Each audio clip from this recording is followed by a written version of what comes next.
guys, welcome back to my channel. I'm Julia and this is 20 movies to watch during quarantine. First of all, here are some family-friendly movies to watch with your family. Okay, first of all, the new Spider-Man movie, Spider-Man Far From Home. It's just like a classic superhero saves the day movie, and it's just a fun and funny movie. And beware, you might form a slight obsession with Tom Holland if you watch this movie.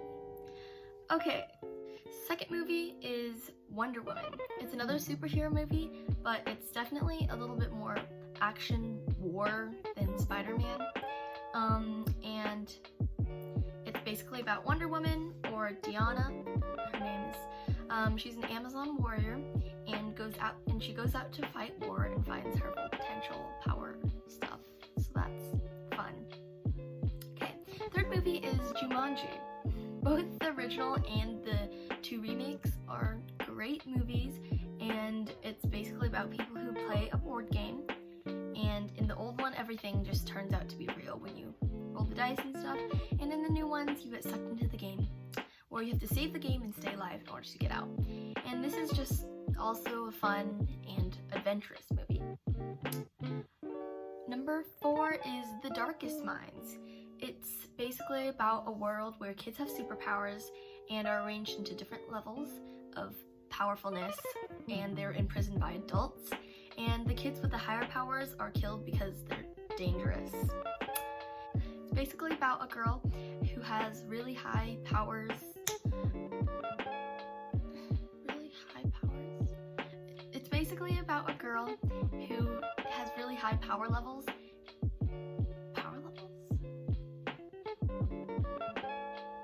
Basically about a girl who has like those higher powers, and she escapes on a journey to find her way back to her parents, and it ends in a cliffhanger. So I hope there's a second movie to that. And it's also one of those adventure movies that you can watch with your family.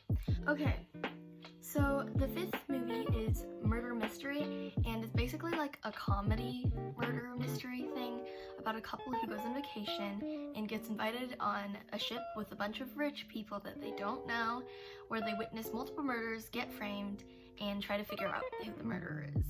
And it's just a really fun movie. Okay, moving on to thriller movies. Starting with a little bit less scary kind of movies, we have Circle, which is on Netflix, and it's a psychological thriller movie, and a bunch of people are captured and put into a circle while someone dies every few minutes, but eventually they figure out they can vote on who dies, and debates arise, and it basically just comes down to their human morals. Okay, the second one in the less scary category is Truth or Dare. It's basically a group of teenagers who are invited to play a game of Truth or Dare, and you have to finish the truth or the dare, or you die. And it's controlled by some demon spirit thing.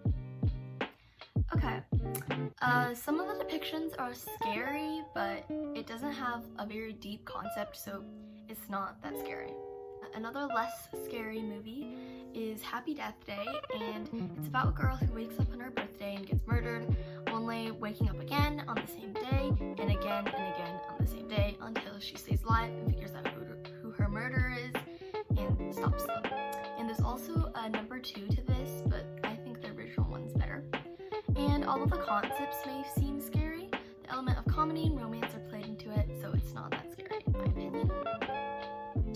Another one of these movies is Fantasy Island, and it's an action thriller movie. It's basically about a group of people who are selected to enjoy vacation on an island, where each of them have one wish which is granted. And then they figure out that the island is really controlling them, and it's magical. And it's not super like scary or graphic. Okay, the last one in the not so scary thing is Parasite, and it's not like a horror movie or something, but it's like dark comedy, and it's won a bunch of awards. And it's basically about a lower class family who finds their way into a richer family through deception, pretending to have skills they don't don't have. Eventually, the entire family finds jobs in the rich family, so they basically infest the family as parasites. And it's not technically scary, but it narrows down to the social constructs between the society and stuff like that. Anyways, moving on to the more scary movies. We have The Platform from Netflix, which is also a psychological thriller like The Circle. And it's basically a prison with hundreds of levels, and each month they wake up in a different level with a roommate, and basically there's just one big tray of food that gets down to each level, but in the lower levels no one gets any food, so people go to gory measures to stay alive, and it's very graphic, strange film, but if you're into that stuff. The next one is Invisible Man. It's about a crazy ex-boyfriend who creates an invisibility suit to come back and haunt the woman, and everybody thinks she's crazy, but I think this movie was solely created as horror or to scare you, so there's no comedy concept to it. Okay, the next one is The Hunt, and it's about a bunch of kidnapped Americans who are brought to some rural place in Europe, and they're taken to this fake place where everyone there are hired actors, and they're hunted until they all end up dead except for the winner. And it's basically based off of revenge for the people who insulted the mastermind person, but honestly the concept doesn't make a lot of sense. Okay, the next one is Us, and it's a super creepy movie about a bunch of doppelgangers who live underground, living a worse versions of the humans, and they come up from underground to get revenge and kill their doubles. So that's interesting, and it's kind of weird, but it's pretty scary. So if you like scary movies, okay. And the last one of these scary movies is Ma, and it's about a group of teenagers who were invited by a woman to party at her house, and they call her Ma, and she ends up trying to kill them. Usual plot, and eventually we figure out that her evil intentions were rooted in her scarred past in high school, and some scenes are kind of disturbing, but overall it's not too bad. Okay, moving on to the musical section. We have Pitch Perfect, and there are 3 Pitch Perfect movies, and it's about a college student named Becca who joins an a cappella group named the Barden Fellas, and they compete their way to nationals, and their performances are just really fun to watch, and it's also a funny movie. The next one is Into the Woods, and basically in order to break a curse, a baker and his wife venture into the woods searching for ingredients, and on their way they meet versions of fairy tale characters who are also each on a journey to fulfill their own wishes. And this movie has great songs and iconic actors.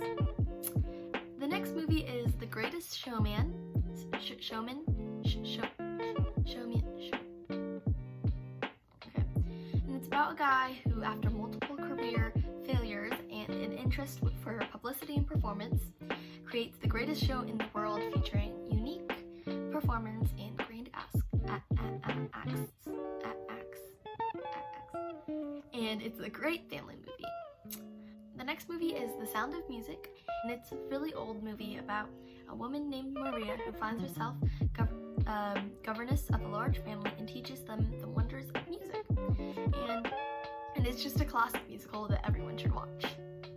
And the last musical is Mary Poppins, and it's also a very old movie. If you haven't heard of it, what have you been doing? But it's about Mary Poppins, obviously, who becomes the nanny of 2 kids and takes them on magical adventures with which their kids would go on as well in the recent movie Mary Poppins Returns. But I think that the original movie is better.